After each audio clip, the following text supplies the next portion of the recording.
For this video, I'm going to show you how you can set up your Mac OS or Linux computer to be able to use the jar files we're going to give you, and you'll need them for all the future labs and homeworks. So I'm going to start by making sure I have the most recent copy of the skeleton by doing git pull skeleton master.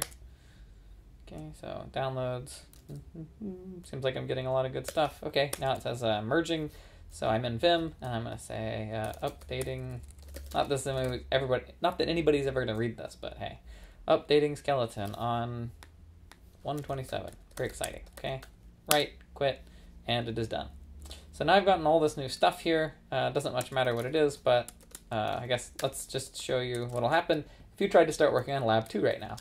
So if I go into this directory, and this would happen because I go and I look at the lab 2 spec and it tells me to compile this file, I find that I get this error here. Package org junit does not exist.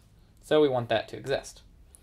So what we're going to do then is head to the directions here, and we see that, well, actually we've already done the first step, which is to make sure that we have a lib folder containing these jar files. Okay, so let's double check real quick. Surely they're right. Okay, so that's all of them. There should be 8. And then we will open the bash rc folder in our home directory. Our big picture here is we want to set up the class path environment variable.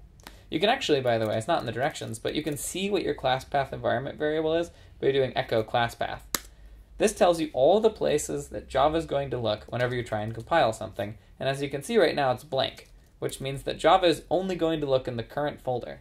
And it's not going to look specifically in this folder where all of our goodies are. Okay, so we need to change class path so that it points at this folder.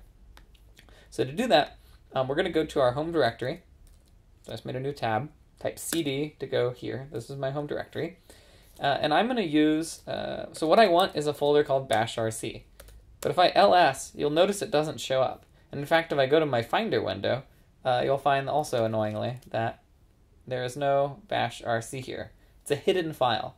So any folder that starts with a dot is something that we, the macOS, or if you're using Linux, considers hidden. Okay. So you won't be able to open it using the Finder window, and instead you're going to have to open it with some kind of, the easiest way is with the command line. So I'm going to use a text editor built into macOS as well as Linux called Pico. So Pico bashrc, and it's not pretty, but it does support, for example, page down. So I'm going to page down my way to the bottom, and here I am at the bottom. So here, at this point, I'm going to just do what this says.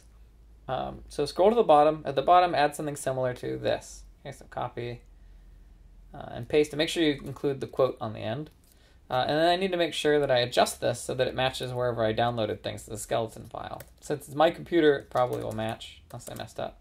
So I go to this folder, I type pwd, which means present working directory, and that will give me this, and I can copy and paste it in. So let me just see. Yeah, that's the same thing. Okay, Control K, we'll delete a line. And there we go. So now I've created an environment variable called cs61b libdir. Okay, but it's not doing anything yet until I save this file. So I'm going to press Control O, file name to write, just push enter, and now I've saved. And then I need to do the next step, which is export class path equals all this, and make sure again to include that right quote. And this one you shouldn't have to edit at all.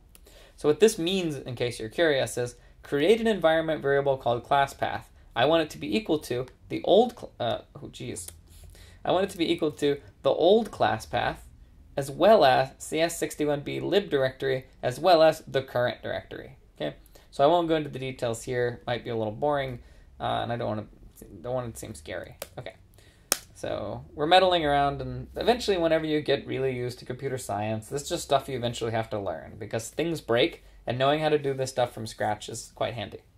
Okay, so I've done Control O again, and I've saved, and I'm now done with this file. Okay, so now we get to do the exact same thing again. So I'm going to copy and paste both lines. And I'm going to now open a file called bash profile, .bash_profile. And it's possible that depending on your computer, you may not actually have anything in these files yet, so it's okay if it's blank. Okay, so now I'm going to paste Control O, not Command O. Control O to save, Control X to exit. At this point, you should be done. But if you echo class path here, which means print out class path, turns out that it's not there yet. Why? Well, you have to make a new window. So if I make a new one, now when I echo class path, okay, good. So that means that Java is going to look in the following directories. It'll first look in this one. Okay, so it'll look and find any of this stuff. And this star means use anything in that directory. And it will also look in the current directory. So if I'm compiling from this directory, it'll look here. Okay, so now let's head back to course materials. No, BQD. Here's lab 2. And now if we go in here and we compile arithmetic test, it compiles and everything is good. Okay, so at that point you have everything set up and you're ready to go for the rest of the semester. I don't think there'll be any more computer stuff. And the nice thing is if we ever need to update the libraries, whenever you do git pull skeleton master, it'll update all this stuff automatically. Okay, well, that's it for now, and I'll see you on the next whatever video needs doing.